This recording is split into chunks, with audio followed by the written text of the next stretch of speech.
Politics, in my view, ought to be boring. It shouldn't be something you have to pay attention to every minute of every day. And I think that's how Biden has approached the job.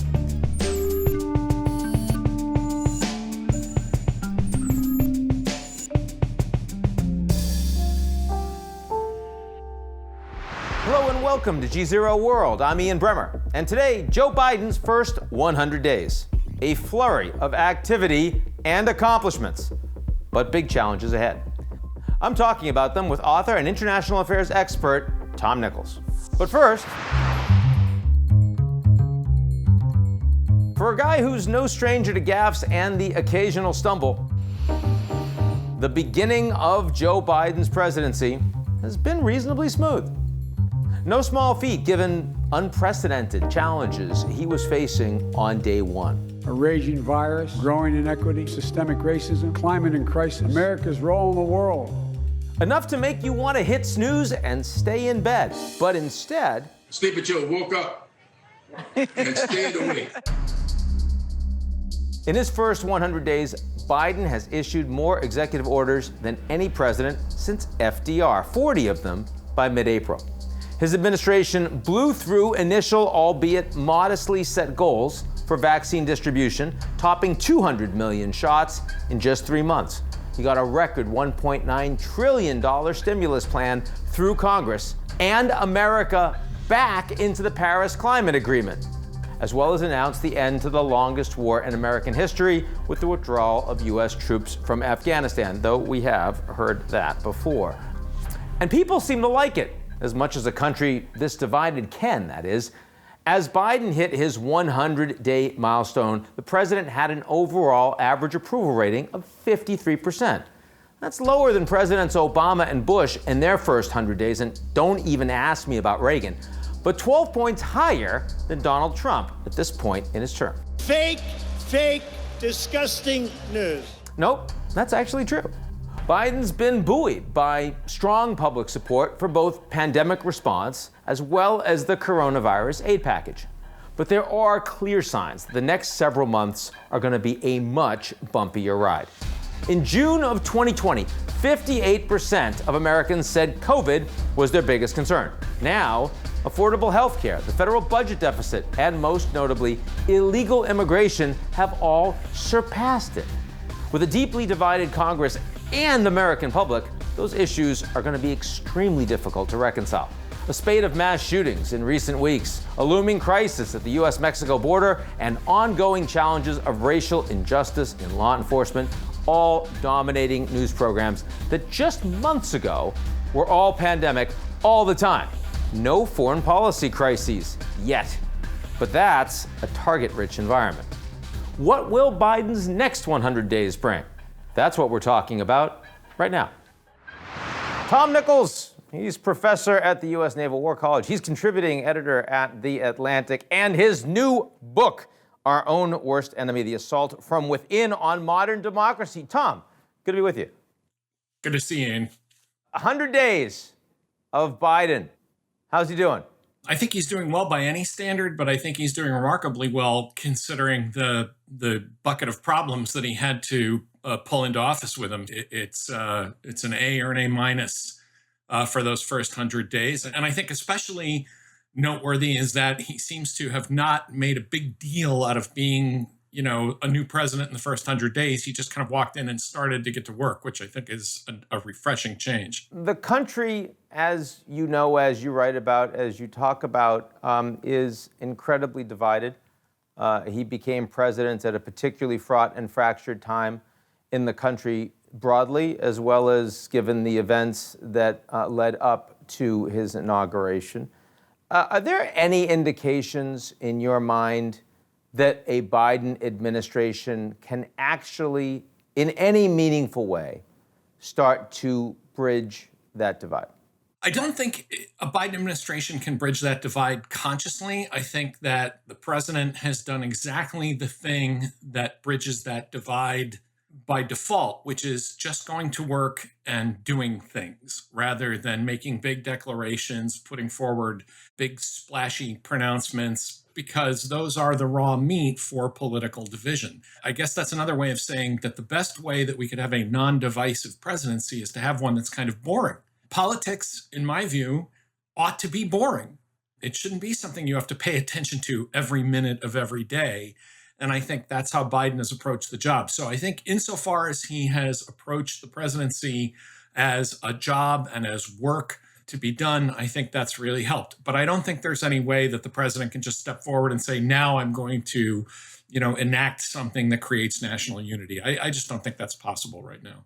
There are some splashy headlines around this administration. I mean, a $1.9 trillion relief package is unprecedented in recent times. The United States leading the world right now in rollout of vaccinations among major countries. I mean, I understand that Biden personally is not necessarily a massive headline generator, but do you think his administration has been uninteresting in that regard? Well, what I mean by uninteresting is doing workmanlike things. I mean, we're not divided as a country over things like economic packages or how many vaccines are being rolled out. So when I say an uninteresting administration, I mean in the sense that it's workmanlike, that it's just putting forward and executing policies. We're divided over kind of big, splashy cultural war stuff, and Biden just hasn't been a very good source of that for his opponents. We're not going to have big fights over whether the bailout is going to be $1.9 trillion or $1.4 trillion. That's not what people are arguing about in modern America. We're arguing about big cultural issues. And, Biden just hasn't been a good source of raw material for that. So I think in that sense, uninteresting is good. But these are big achievements. I mean, there's no doubt that the Biden administration has a lot to show for 100 days, particularly in a country that's been hammered and locked down by a pandemic. Now, we are arguing about vaccines. I'd argue we shouldn't be, but certainly there is a large amount of vaccine skepticism, vaccine hesitancy in the country. It is principally politicized. And people say, do you think it's safe to get vaccinated? I've said, yeah, I think for the most part it's safe to get vaccinated. I do. But if you're like 21 years old and you say to me, should I get vaccinated? I go, no. How worried are you that the politics continue to affect even this most basic blocking and tackling and getting out of the coronavirus?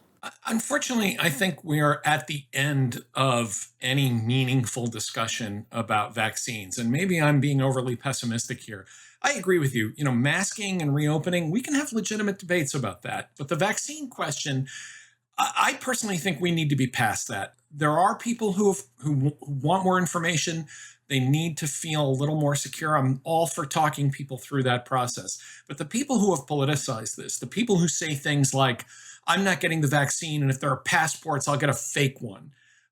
That's performative and attention-seeking. And it's time to be done talking to those people, and it's time to begin stigmatizing them in the same way that we would have stigmatized people who didn't want to get a polio vaccine or a smallpox vaccine in an earlier time. When I was a boy, there was nobody in my neighborhood who said, well, I'm not getting the polio vaccine.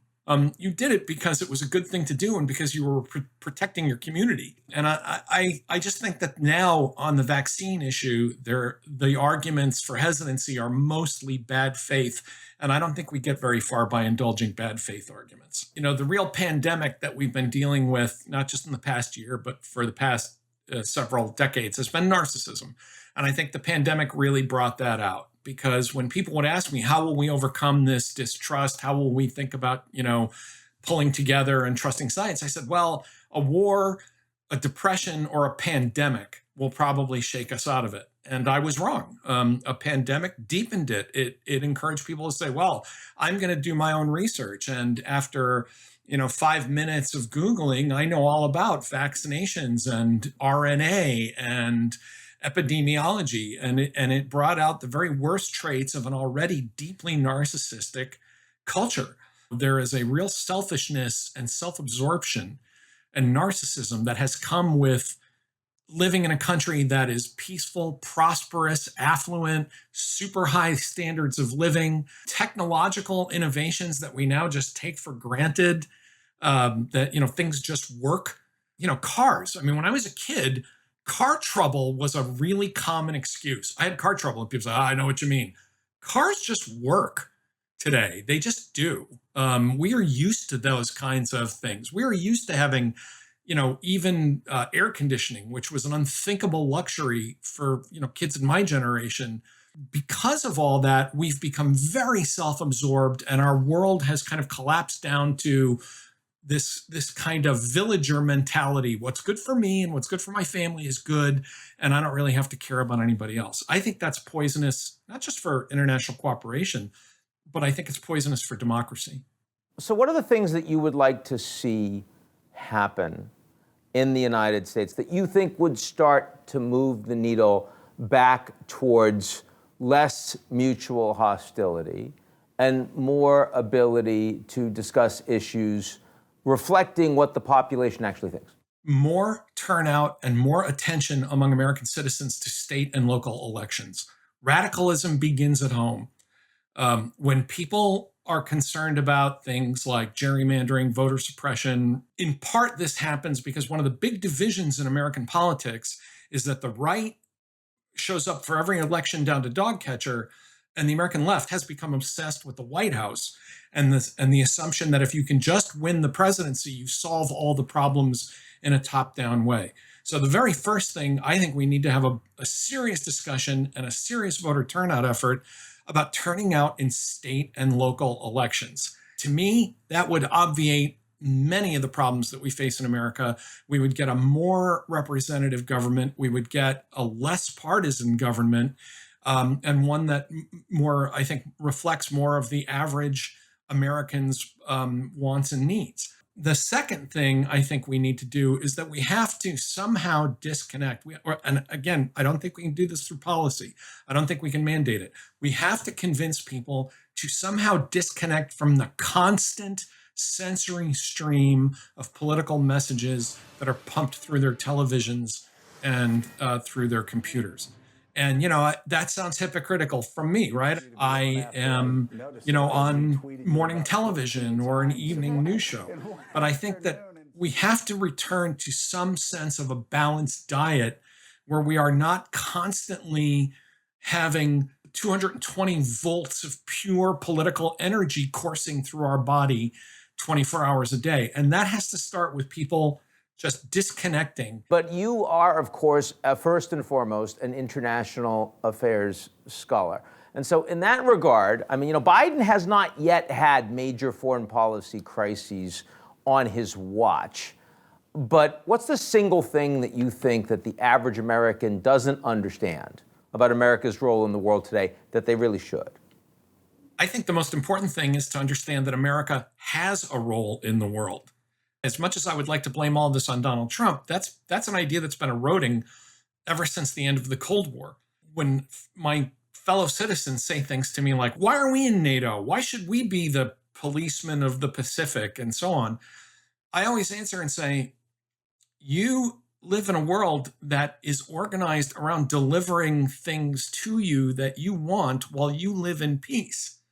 If you want someone else to make the rules of that system, if you would prefer the Beijing rules to the Washington consensus, then just say so and accept the consequences of living under someone else's rules. But I think Americans have become so spoiled and so inured to the idea that the world is a dangerous place that they just don't understand that. They don't understand that the seas are navigable because someone makes them that way. They don't understand that peace between the great powers is not simply like the weather and it just happens. There is an agent and group of agents called diplomats and foreign policy experts that actually make it happen that way. And so I think what I'm really hoping for is that Americans say, right, we have to be in the world. There are costs associated with that. There are risks associated with that. And the debate should be over the costs, risks, and benefits, not whether we should be doing it at all. And I think that became very toxic during the Trump administration, that this was, it's sort of like the conservatives who went from debating the size of government to debating whether there ought to be government. America First is the obvious slogan to use against the reasoning that you just offered. And yet, in the Trump administration, you know, he said he was going to get rid of NAFTA. Actually, he strengthened it. U.S. trade relations got a little more difficult with the Chinese, got a little bit better with the South Koreans, stayed more or less the same with the Europeans. I mean, there's a lot of sloganeering, and that sloganeering, you know, makes a lot of Americans a little crazy. But is the United States really shifting that much in terms of what it actually does? No, but you asked about the public. And I would push back a little bit here, Ian, and say, I don't think things are just where they were with the Europeans. I don't think that, you know, we've basically had a kind of status quo 4 years. I think things are measurably worse in the world. And I would argue that in part what you're talking about with the outcome of the Trump administration is the inadvertent blessing that Donald Trump and the people around him just didn't know very much and weren't good at policy. If your argument is that they did a lot of sloganeering but didn't mean it, I would disagree. I think they meant it, but they were just too incompetent to actually make it happen, which is, you know, we should all be thankful for. But that does have an effect on the public.